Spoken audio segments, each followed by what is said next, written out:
बहुत खुशी की बात है कि आज वो दिन आ गया। 2014 में वोट नहीं दे सका क्योंकि मैं अस्पताल में था विलायत में, मगर अल्लाह का शुक्र है कि आज पार्लियामेंट्री इलेक्शन में मैं आपके पास खड़ा हूँ। मगर अफसोस इस बात का भी है कि जहाँ ये कहते हैं कि कोई पत्थर नहीं चल रहा है, कोई वायलेंस नहीं है, कोई बाइकआउट नहीं है, वहाँ मैं आपसे कहना चाहता हूँ कि हर पार्टी के और ख़ासकर हमारी पार्टी के वर्कर्स को, सीधा वर्कर्स को इन्होंने इन 2 दिनों में बंद कर रखा है।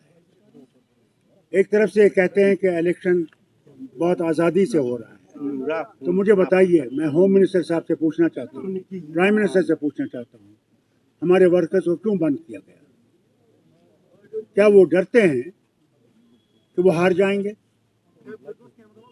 और वो जरूर हारेंगे, इंशाल्लाह हारेंगे। लेकिन प्रधानमंत्री कह रहे हैं कि हम कामदार है, बाकी नामदार है। आप छोड़ दीजिए ना, वो क्या कह रहे हैं? वो कह रहे हैं, वो कहने दीजिए। हमने तो नाम देके, बाकी ने तो चलिए सिर्फ इल्जाम लगाया।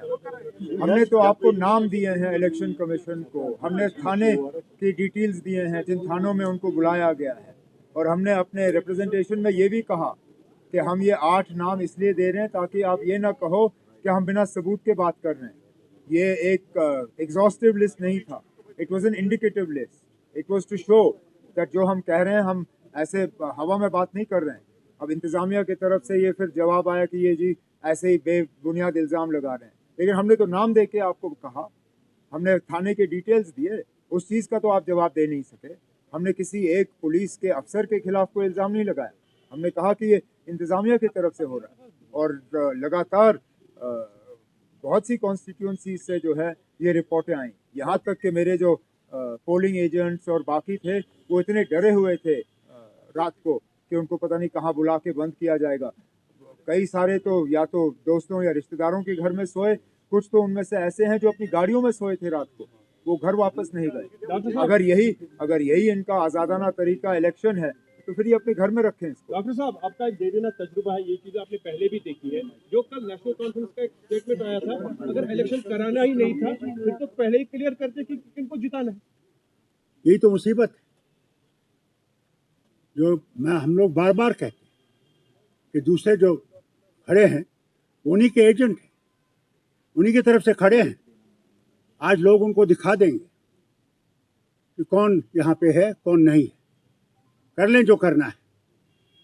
तो लोगों का भरोसा उठता है, लेकिन होता है, जरूर उठेगा। पार्टी भी इसी तरह की एलिगेशंस लगा रहे हैं कि उनके वर्कर्स को। मैं आपसे कह रहा हूँ ना, यही तो मुसीबत है।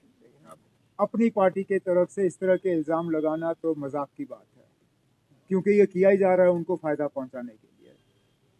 और है कौन मरकज़ की तरफ से इलेक्शन लड़ने के लिए? और ज़रा बताएं कौन से वर्कर? मैं फिर ये बात दोहराता हूँ ना, अब हमने तो कम से कम आपको नाम दिए, थानों के डिटेल्स दिए, वो ज़रा बताएं कौन है और किस थाने में लिया गया। अब चलिए जो हुआ सो हुआ, रात गई बात गई, आज नया दिन है।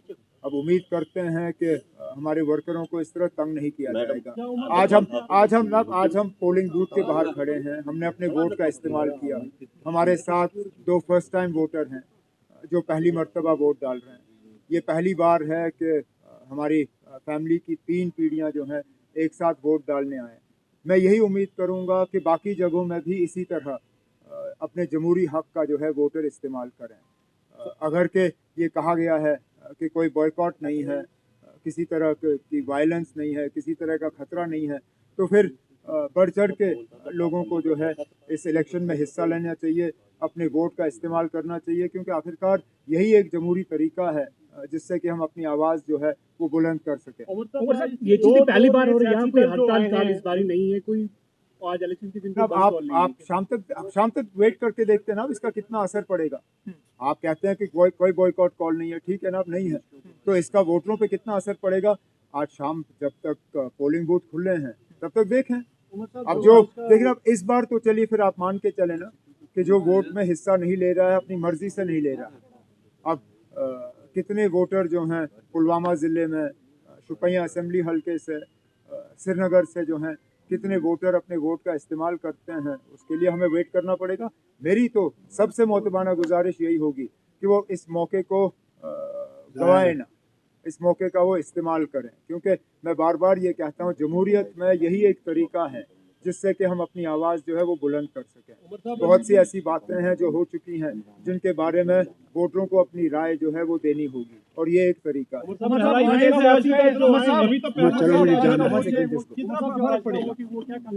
से कह सकता हूँ क्या कन्वे करेगा, वो तो रिजल्ट कन्वे करेगा ना।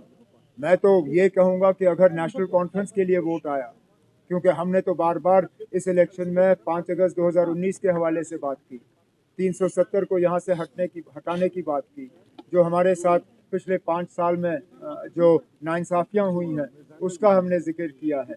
जाहिर सी बात है इंशाल्लाह जब नेशनल कॉन्फ्रेंस के उम्मीदवार जीतेंगे तो अक्सर बेशतर वोटरों की भी यही राय होगी जो हमारी है, लेकिन ये सवाल आप मुझसे तब पूछिए जब 4 जून को नतीजे होंगे। आपके बच्चों को क्वालिटी एजुकेशन देने के लिए दक्ष ट्यूटोरियल पूरी तरह से है कमिटेड। यहाँ CBSE व JK बोस में पढ़ने वाले आपके बच्चों को 8वीं से लेकर 10वीं कक्षा तक दी जाएगी बेहतरीन ट्यूशन, जबकि 11वीं व 12वीं कक्षा के बच्चों को साइंस, कॉमर्स व आर्ट्स के हर सब्जेक्ट की मिलेगी ट्यूशन। साथ ही जवाहर नवोदय विद्यालय, सैनिक स्कूल, RMS और NDA एंट्रेंस की करवाई जाएगी तैयारी, जबकि CUET एग्जाम की तैयारी के साथ स्पोकन इंग्लिश पर भी दिया जाएगा पूरा ध्यान। वहीं एकेडमिक प्लस एंट्रेंस टेस्ट की करवाई जाएगी पूरी तैयारी। तो देर किस बात की, आज ही अपने बच्चों को एनरोल करें दक्ष एकेडमी में, क्योंकि इस समय चल रहा है विशेष नवरात्र डिस्काउंट अप टू 50% तक का ऑफ। हमारा पता है DAV स्कूल, एक्सचेंज रोड, कच्ची छावनी, जम्मू और वार्ड नंबर 4 नियर लक्की विहार बाईपास, बिश्ना, जम्मू। जम्मू कश्मीर की खबरों के लिए जुड़े रहिए JK अपडेट के साथ।